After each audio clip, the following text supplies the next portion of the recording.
welcome to the December edition of Exploring Ethics. We have an exciting show today in which we will explore the theory of utilitarianism.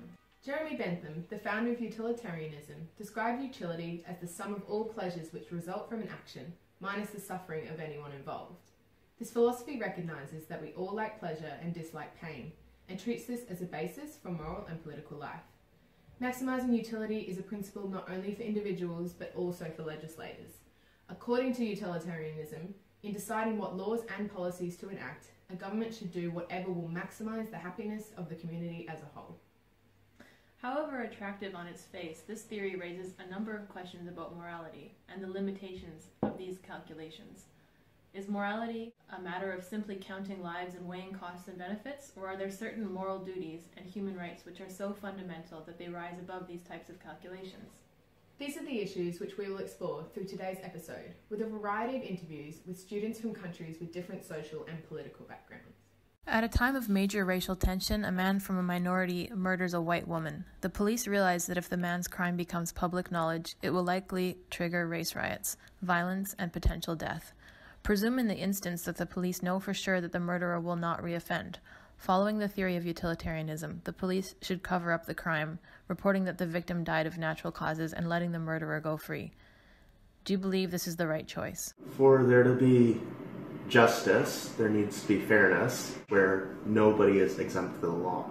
Murdering somebody and covering it up just for the fact that they're scared there's going to be race riots isn't just. About the family of the victim. I think it's good for the public to cover up facts. The person shouldn't be allowed to get away with a crime they've committed just because there might be social repercussions. Where do you draw the line? I feel like he should have to suffer the consequences. Sometimes the rule of law has to supersede the greater good for it to be a just society. Reconsider this scenario, except this time it is widely known that the woman was murdered, as she was found by members of the public. Once again, the police know that if the truth is discovered, race riots will occur. So they decide to pin the murder on a white person, as then it won't be seen as racially motivated, and the riots will therefore be avoided. Do you believe that they made the right choice? You're going to pin a murder on somebody just because... What? How can you convict someone who's innocent of a crime just for the greater good? It doesn't seem fair to convict an innocent person just for the greater good. I don't think we should lose the eye on the individuals of a society. I would rather see 10 guilty people get free than to see an innocent person jailed for crimes that they did not commit. No, it won't make that in the future there will be no riots. I think there's a whole system that needs to be addressed with the inequalities. Surely there's so many underlying issues with society that the point of maximum utility isn't being reached. You can't have a just and fair society if you're pinning murders on other people. Imagine a society in which the government somehow devised a method by which they could pretend to punish criminals. This would be ideal to utilitarians, as overall happiness would be maximized. Wider society would be satisfied with the idea that people are being punished for their crimes, while the criminals do not have to suffer any negative effects. Thus, they are also satisfied. In other words, all criminals and non-criminals are content with the situation. Is this satisfactory? There's obviously an underlying justice missing because there is no justice. I don't think it's right to keep people living in an illusion. If you commit crimes, I think there should be some kind of consequence that helps the greater good society. I could see how that would help, but I don't know, just morally speaking, I think that's wrong. You can't have a just society when it's based entirely on lies. There's actually a reasoning behind punishing criminals. If you're not punishing people, it's basically you're incentivizing the person to commit crimes again. So even if there was a way to pretend that they've been punished, it would be kind of pointless. Imagine a society where thievery is endemic. However, the police are unable to catch any offenders. Finally, they manage to catch someone who is stealing a pack of gum. In order to deter people from committing theft and reduce this epidemic, the police decide to sanction an extreme prison sentence for this minor crime. Is this justifiable in the circumstances? It is something that happens. People are made examples. Completely ignoring all possibilities of morality. I think the sentence is disproportionate. Punishment doesn't meet the crime, even though I understand where they're coming from. If you look at it from an individual point of view, it doesn't make sense to sacrifice that person. If you're saying that it would work, then I guess it is just to society. Yeah. Maybe not just to the person. Punishing someone for a really minor thing will actually create a lot of resistance against the whole criminal justice system. When you make punishments so extreme, they start failing the actual job in deterrence. A person commits a crime of bestiality. However, no one knows about it besides a single police officer.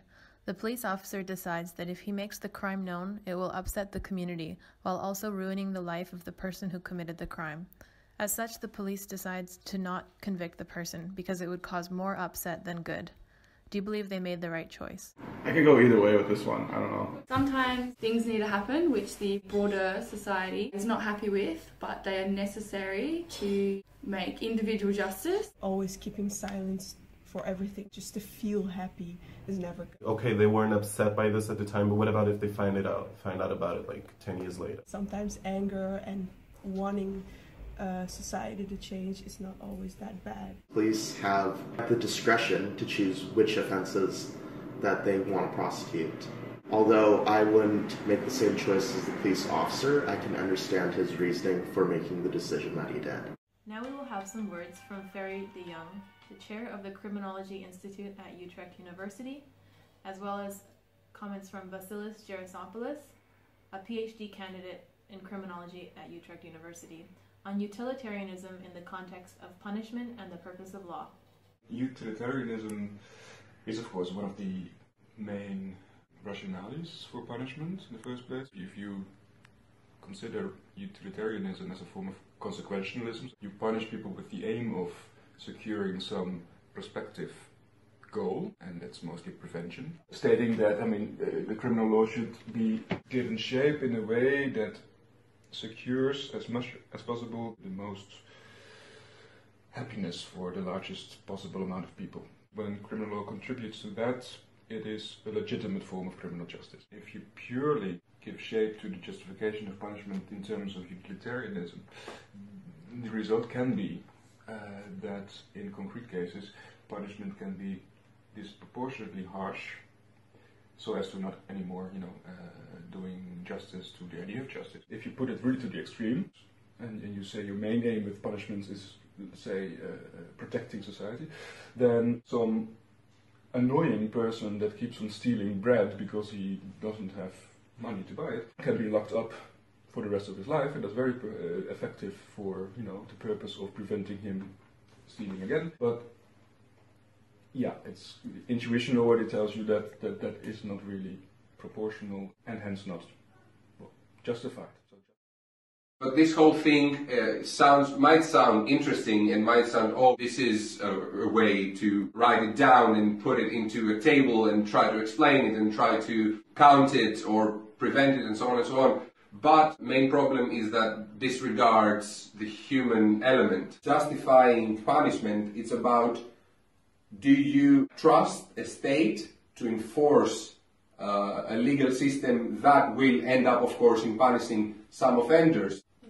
I don't. But maybe that's, again, my own perspective of being heavily distrusting towards state. And again, it shows that the legal system has had inherent problems in its efficiency, because, of course, there is the growing need from the public for low criminality rates and so on and so on. This has again become some kind of a truck that you have to be the first, you have to be the best.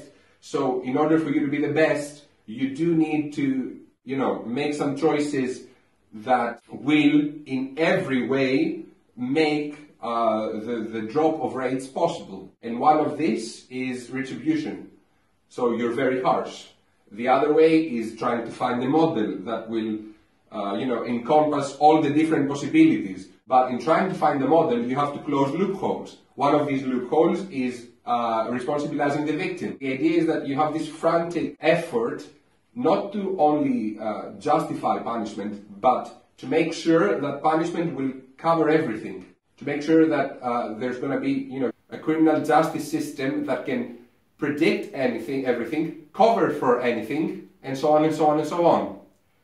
Wasn't that an insightful program? Utilitarianism definitely has some limitations when you try to put it into practice, doesn't it? Sure does. Good to have some food for thought.